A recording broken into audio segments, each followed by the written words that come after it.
The sun fell upon the lake and illuminated the world. The red beard took the lead, blazing trail. Jesus followed, and his two faithful companions, John and Andrew. Thomas, who still had wares to sell, remained behind in the village. "I like what the Son of Mary says," the artful peddler spun in his brain, which was trying to make the best of both sides of the situation. "The poor will eat and drink their fill for all eternity, as soon as they kick the bucket. That's fine. But meanwhile, look what happens to us here below. Watch out, Thomas, you wretch. Watch out. Don't get stuck in either place. To be on the safe side, the best thing is to load your basket with two kinds of wares. On the very top, for all to see, the combs and cosmetics underneath. On the bottom, for grade A customers, the kingdom of heaven." He giggled, swung the bundle once more onto his back, and at daybreak tooted his horn, raised his high voice, and began his rounds of the lanes of Bethsaida, hawking his earthly wares. In Capernaum, Peter and Jacob had got up at dawn to pull in the nets. The mesh was already full of twitching fish, which flashed in the sunlight.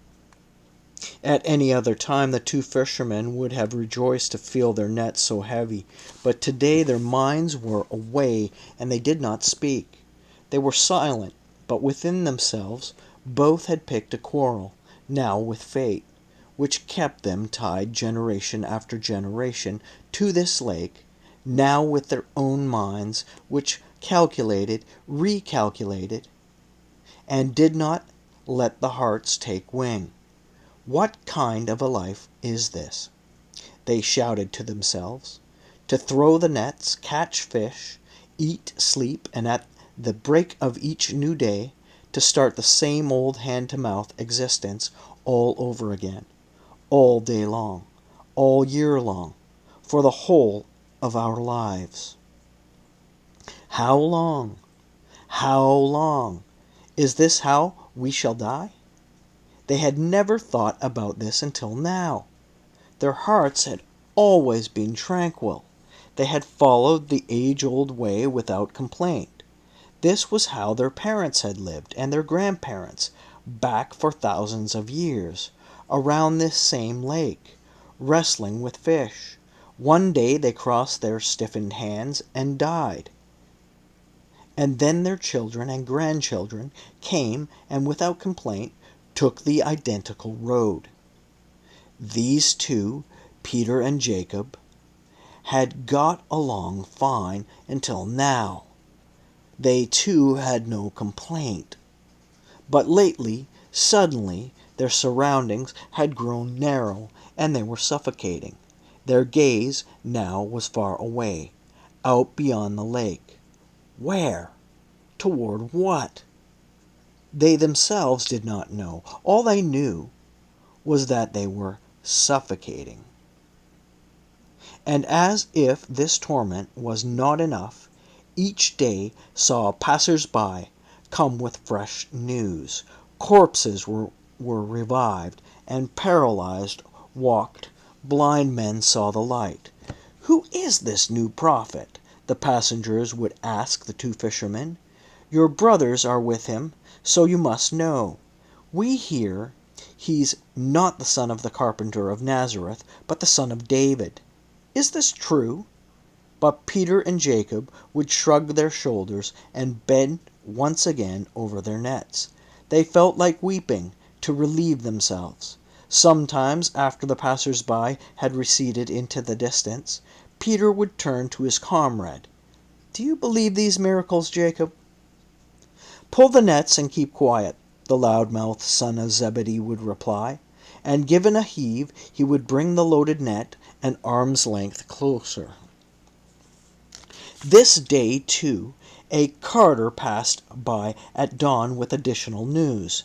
"They say the new prophet ate in Bethsaida, at Old Pinch First, Ananias's house. As soon as he finished eating, and the slaves brought him water, and he washed his hands, he drew near to Ananias, whispered something in his ear, and all at once the old man's mind turned upside down. He burst into tears and began to divide his goods among the poor. "What did he whisper to him?" asked Peter, his eyes lost once more in the distance, far beyond the lake. "Ah, if only I knew," said the carter, laughing. "I would hammer it into the ear of every rich man, so that the poor might have a chance to breathe. Farewell," he called, continuing on his way, "and good fishing." Peter turned to speak to his companion, but immediately changed his mind. What could he say to him? More words? Hadn't he had enough of them by now? He felt like smashing the whole works down on the ground, like getting up in disgust and going away forever. Yes, he would go away. Jonah's hut was too small for him now, and so was the wash basin of water, this lake of Gennesaret.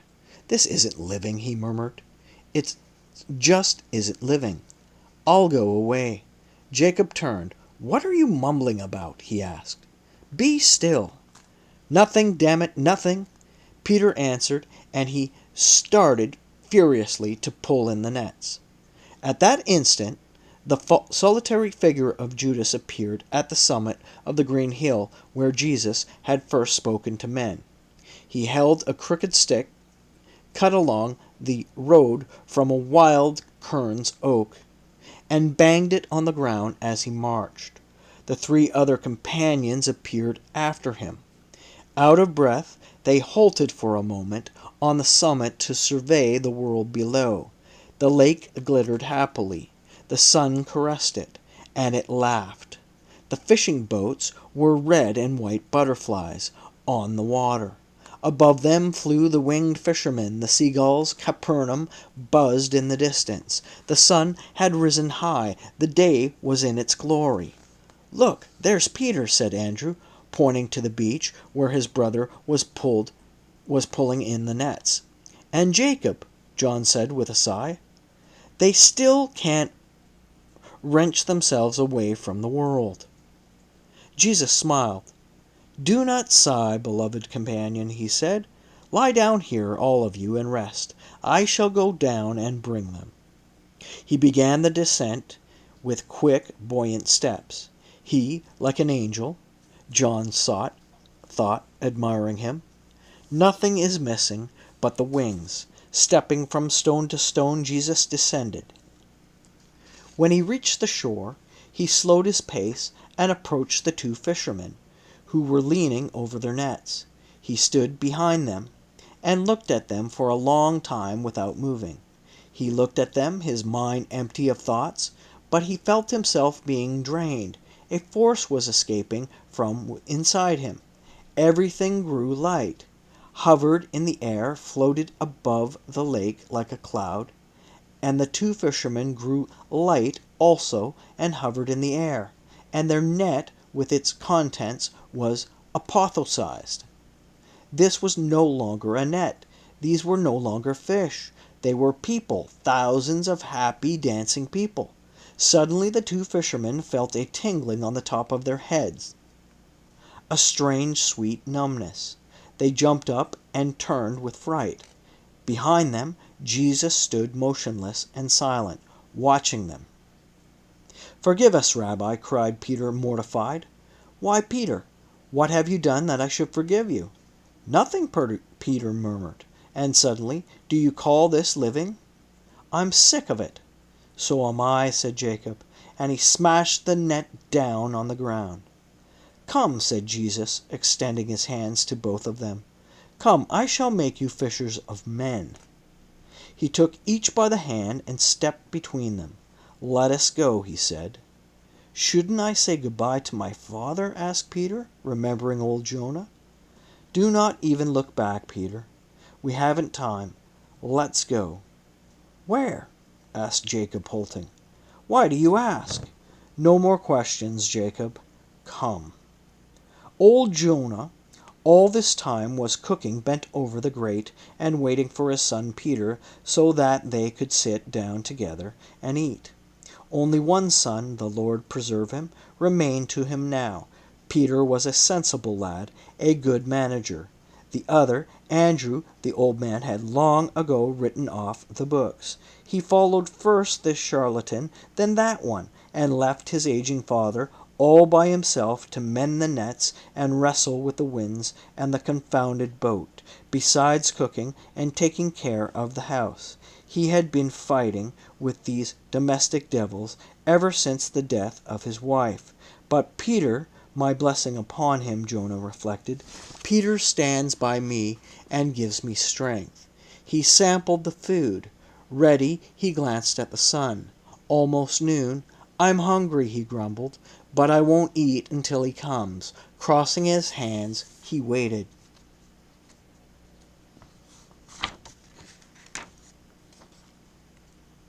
Zebedee's house further along was open. Baskets and jugs filled the yard. In the corner was the still.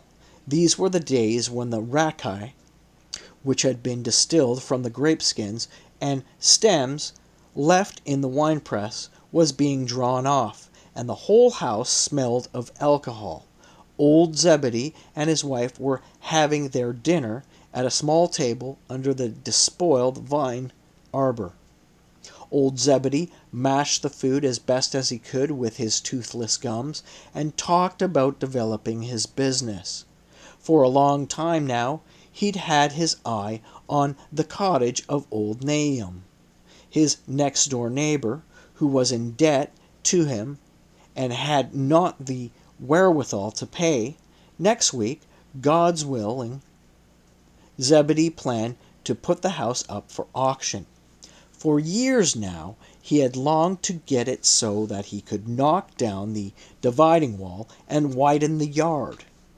He had a wine press, but he wanted an olive press also, so that the whole village could come to him to extract its olive oil, and he could take out a percentage and fill his own jars for the year.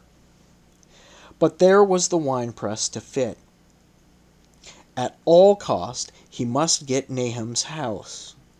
Old Salome heard his words, but her mind was on John, her beloved. Where could he be?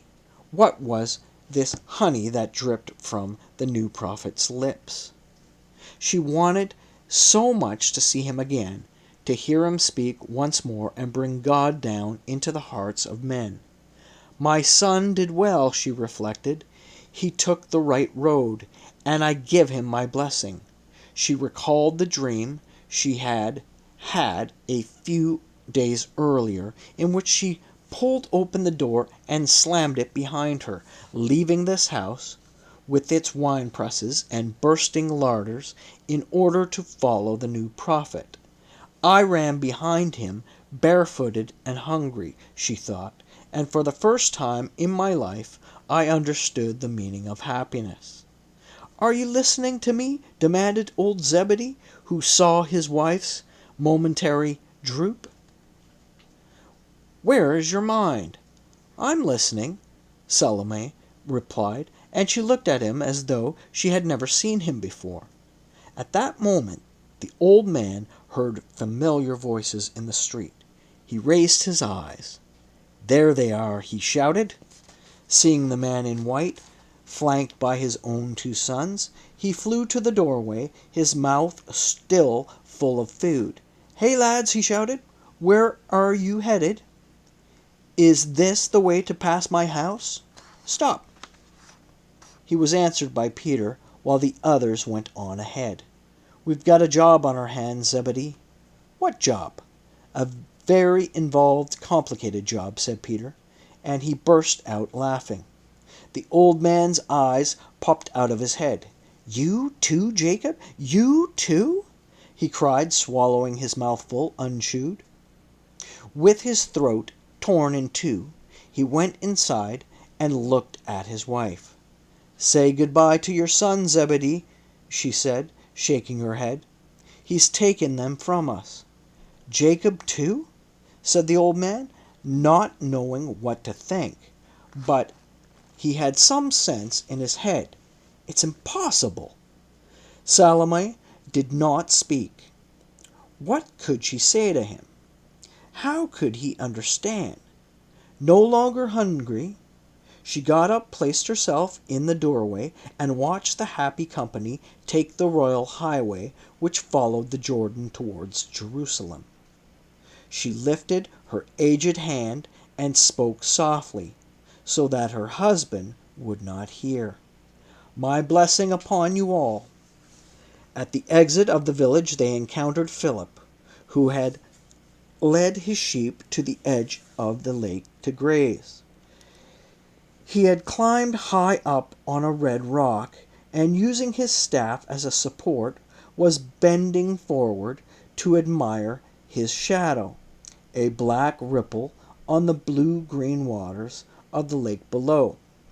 When he heard the crunching of pebbles beneath him on the road, he stood up straight. "Hello!" he shouted, recognizing the passers-by. "Hey, can't you see me? Where are you headed?" "For the kingdom of heaven," shouted Andrew. "Are you coming?" "Look here, Andrew, speak sensibly, will you? If you're on your way to Magdala for the wedding, I'm with you. Nathaniel invited me too, you know. He's marrying off his nephew. Won't you go farther than Magdala?" Jacob yelled at him. "I have sheep," Philip answered. "Where can I leave them?" "In God's hands," said Jesus without turning. "The wolves will eat them." "Let them," shouted John. "Good God, those fellows have gone completely mad." The shepherd concluded, and he whistled to gather together his flock. The companions marched along. Judas, carrying his crooked staff, again took the lead. He was in the greatest hurry to arrive. The hearts of the others were joyous. They whistled like the blackbirds and laughed as they went. Peter approached Judas, the leader, the only one whose expression was somber. He did not whistle, did not laugh. He led the way, anxious to arrive. "Judas, tell me once and for all where we're going," Peter said to him softly. Half of the Redbeard's face laughed. "To the kingdom of heaven." "Stop joking, for God's sake, and tell me where we're going. I'm afraid to ask the teacher." "To Jerusalem." "Ouch! 3 days' march," said Peter, pulling at his gray hairs.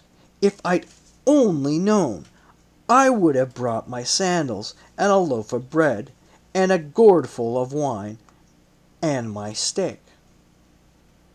This time the whole of the Redbeard's face laughed. "Ah, poor Peter," he said. "The ball is rolling now, and can't be stopped. Say goodbye to your sandals, and your bread and wine and stick. We've left. Can't you understand that, Peter? We've left the world, left the land and the sea, and gone into the air." He leaned over to Peter's ear. "There's still time. Go!" "How can I go back now?" said Peter, and he spread his arms and turned them in every direction as though he were hemmed in and suffocating. "All this seems tasteless to me now," he said, pointing to the lake, the fishing boats, and the houses of Capernaum. "Agreed," said the Redbeard, shaking his large head. "We'll then stop your grumbling, and let's go."